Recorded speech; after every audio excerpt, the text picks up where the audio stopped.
السلام علیکم ورحمۃ اللہ وبرکاتہ۔ آج کی ہماری ویڈیو میں تمام دوستوں کا خوش آمدید۔ آج کا ہمارا موضوع ہے مسواک کی سنتیں۔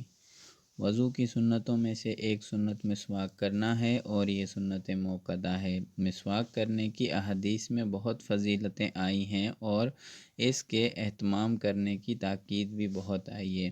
حضرت عائشہ رضی اللہ تعالی عنہا کی روایت ہے کہ حضور صلی اللہ علیہ وآلہ وسلم نے فرمایا، مسواک منہ کی صفائی اور پاکیزگی کا ذریعہ ہے اور پروردگار کی رضا کا وسیلہ ہے۔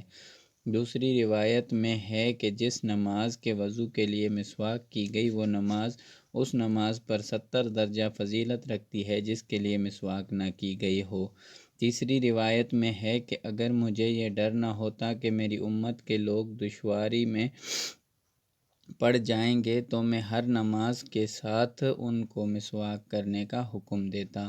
علماء نے لکھا ہے کہ مسواک کرنے کے 70 سے بھی زیادہ فوائد ہیں۔ ان میں سے ایک اہم فائدہ یہ ہے کہ مسواک کا اہتمام کرنے والے کو مرتے وقت کلمہ شہادت نصیب ہوتا ہے۔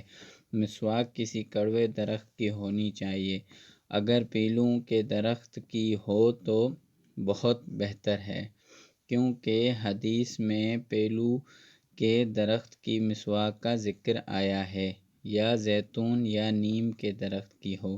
مسواک کی لکڑی ایسی ہونی چاہیے کہ موٹائی میں چھوٹی انگلی کے بقدر کم از کم ہو اور لمبائی میں ایک بالش کے برابر ہو۔ مسواک کرنے کا مسنون طریقہ یہ ہے کہ مسواک کو پانی میں تر کر کے دائیں ہاتھ میں اس طرح پکڑیں کہ دائیں ہاتھ کی چھوٹی انگلی مسواک کے نیچے رکھیں اور انگوٹھا مسواک کے سر کے برابر میں، اور باقی 3 انگلیاں مسواک کے اوپر کی جانب رہیں۔ مٹھی بند کر کے نہ پکڑیں کیونکہ یہ ہیئت مسنونہ کے خلاف ہے اور اس سے مرض بواسیر لاحق ہوتا ہے۔ پھر دائیں طرف کے اوپر کی دانتوں پر ملتے ہوئے بائیں طرف لے جائیں، پھر اسی طرح دائیں طرف کے نیچے کے دانتوں پر ملتے ہوئے بائیں طرف لے جائیں۔ یہ ایک بار ہوا، اس طرح 3 بار کریں اور ہر بار مسواک کو منہ سے نکال کر نچوڑیں اور نئے سرے سے پانی میں تر کر کے دوبارہ کریں۔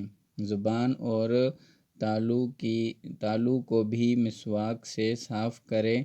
مسواک کو دانتوں کی چوڑائی کے رخ پھیریں، دانتوں کے تول میں، یعنی اوپر سے نیچے کو نہ ملے۔ مسواک کو دھو کر شروع کریں اور استعمال کے بعد دھو کر دیوار وغیرہ کے ساتھ اس طرح کھڑی رکھیں کہ ریشہ اوپر کی جانب ہو، لٹا کر نہ رکھیں۔ اگر لکڑی کی مسواک نہ ملے تو دائیں ہاتھ کی شہادت انگلی سے دانتوں کو ملیں یا موٹے کپڑے سے دانت صاف کر لیں تاکہ میل دور ہو جائے۔ دانت صاف کرنے کے لیے منجن، ٹوتھ پیسٹ اور برش کا استعمال جائز ہے، مگر سنت مسواک سے ہی حاصل ہوگی جب مسواک کی موجودگی میں انگلیاں، جن کے لیے حضور صلی اللہ علیہ وآلہ وسلم کا عمل اور قول بھی ثابت ہے، مسواک کے قائم مقام نہیں ہو سکتیں، تو برش وغیرہ کیسے مسواک کے قائم مقام ہو سکتے ہیں؟ اس لیے سنت درخت کی مسواک ہے، اس لیے ضروری ہے کہ مسواک کا اہتمام کیا جائے۔ اگرچہ کوئی شخص دانتوں کی صفائی کے لیے روزانہ برش کرتا ہے تو اس کو صفائی کی سنت کا ثواب ملے گا، مگر مسواک کا ثواب حاصل کرنے کے لیے مسواک ہی صحیح ہے۔